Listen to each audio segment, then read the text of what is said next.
We see a young man lying on the ground in convulsions, face down in a puddle of puke.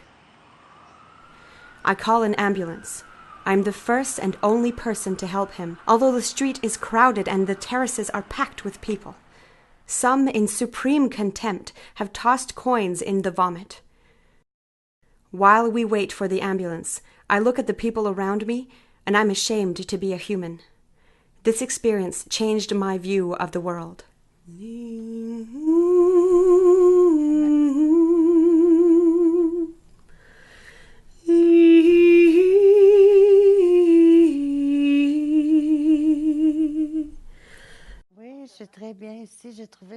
I'm very happy here. I found an ad for this small apartment in the newspaper, and it seemed simple enough to get. Because I had not paid the last 3 months of rent for my last apartment, in addition to my current rent, I had $100 to pay towards my debt for the last apartment. That was one more thing I needed to pay for. I wasn't sure the landlord wanted to let me rent it. She wanted my brother to co-sign so that he would be responsible for the rent if I didn't pay. Sometimes I would just stay up without sleeping and wait, or go sit on a bench somewhere where few people were around, and I would sleep there. During the winter, I'm not really sure where I slept exactly. To be honest, I can't quite remember, but I must have found places. For a while, there were places we could go at night, and there would be cardboard we could sleep on. It was better than nothing. When I think about the condition I was in, I smelled, I went 2-3 days without washing, I had infections everywhere. It makes no sense to live like that. I think back and ask myself how I managed to live like that. I don't think I deserve to do that to myself.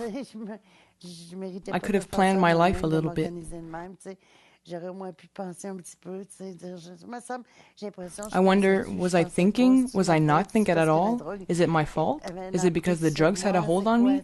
I really don't know. I would like to have someone to love, but I don't fall in love easily. I'm too guarded. I had 3 children and 1 abortion. But I didn't want to bring my children into my world, so instead of bringing them with me, I gave them to the social worker. You have to make sure you take care of yourself. Don't wait until you're 40. And love yourself, respect yourself, and do things you love to do. Enjoy life and everything it has to offer. It is much better than to end up doing something that's not proactive. La, la, la, na, na, na, na.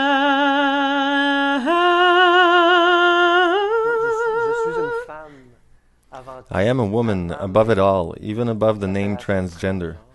But the name transgender is the scientific name for what I am. And I consider myself to be a woman, within the wide range of women that exist. I was going to go completely crazy. So I emptied my apartment in the middle of the night. I had a job that I quit. Wrote a letter to the owner saying I was no longer able. And left with a pack-sack and my guitar. Goodbye. For me, the street was like, oof. I was choking. The system was choking me. Couldn't be myself in the system. On top of not feeling I had my place as a person, socially, how the system works, it didn't fit at all. At all, I didn't fit.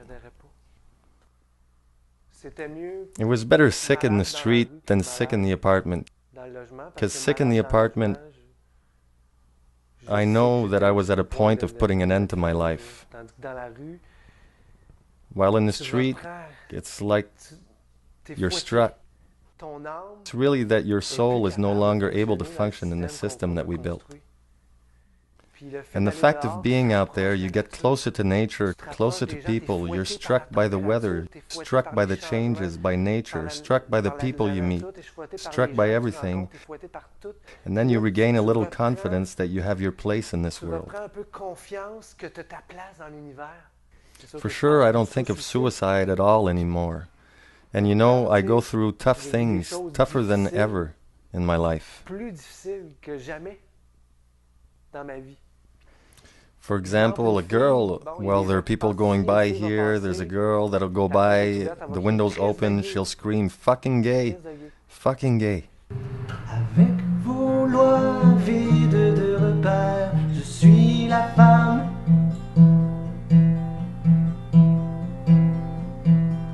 qui se donne des airs.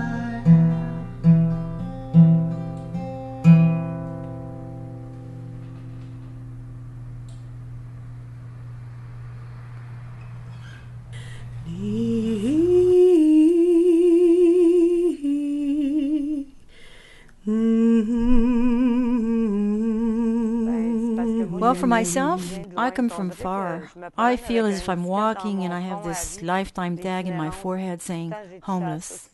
I touched this only for 6 years, you know. I now live in a city where I don't know anyone and everybody says, "Hey, you come from Montreal?" I feel as if I have homeless in me, printed in my forehead.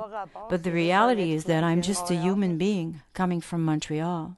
But before, I couldn't do that, not even to myself. He was 18 when I left.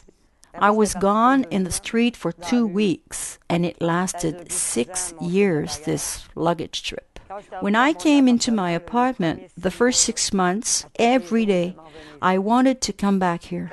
When I suffer or feel lost in my life, I tend to sit down and let myself go, wanting to die.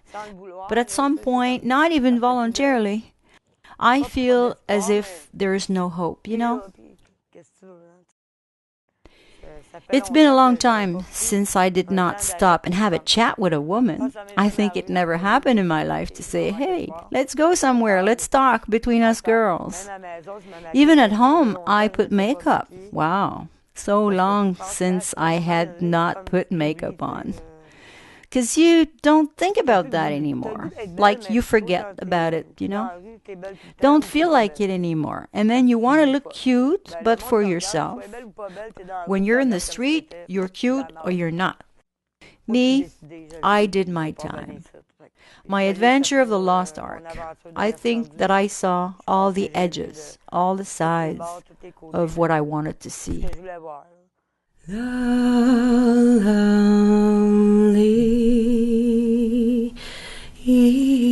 Today I brought you here to the Joliet Metro station because this is really the first place that I came to when I actually understood that I needed to beg in order to eat.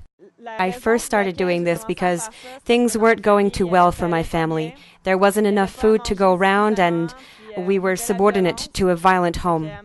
So there came a point where I had to survive, fend for myself, my own way. I feared for my life right then. You know, right behind that window, I can still see the scene that struck me the most. I was balled up, hiding under my bed, and my dad shouting at me, holding a knife, that he was going to kill me. I mean, right here, it got so intense that I had to say, okay, me, for my life, to survive, I just have to leave this place. I mean, the person who is supposed to protect me and give me love wants to kill me. Wow. Anyway, that's it. But, Okay. C'est beau. So, that's it. 14 years, I was placed in a family, and it just didn't work out. No, for me, it was this sudden drop that made me think, okay, I'm not getting any help, and I don't have any other solutions, so I grab my backpack, and I leave because I want to survive. It's hard to be trusting because we're all in survival mode. I was too scared to sleep alone. I spent many nights nodding off on the park bench because I was so scared. Really. I mean, you're hungry, you're thirsty, you're scared. It's another world. You know, it's a parallel world. When they told me I was pregnant, what surprised me, it wasn't the positive test result. It wasn't the, "Ma'am, you're pregnant." It's what I felt in here. It was a revelation for me. I knew that moment that I was a mother. Not that I was going to be, that I was a mother, and I was going to get through this. That now I was rolling up my sleeves right up to my shoulders, and I was going to charge. We can all succeed and do something, you know? Something is bound to happen, it's possible. I was assertive, and I told myself something, and I believed it. That's all it is, really. I didn't choose my past, but I can choose my future. Believe in yourself. There's always hope. Be proud of who you are and what you've accomplished. Maybe we don't manage to steal the moon, but every moment counts. Every step is important. I repeat, you must be proud of yourself, because there isn't always someone who will be proud for you. We gave ourselves permission to be proud of ourselves. Somewhere over the rainbow skies are blue. Somewhere over the rainbow, dreams really do come true.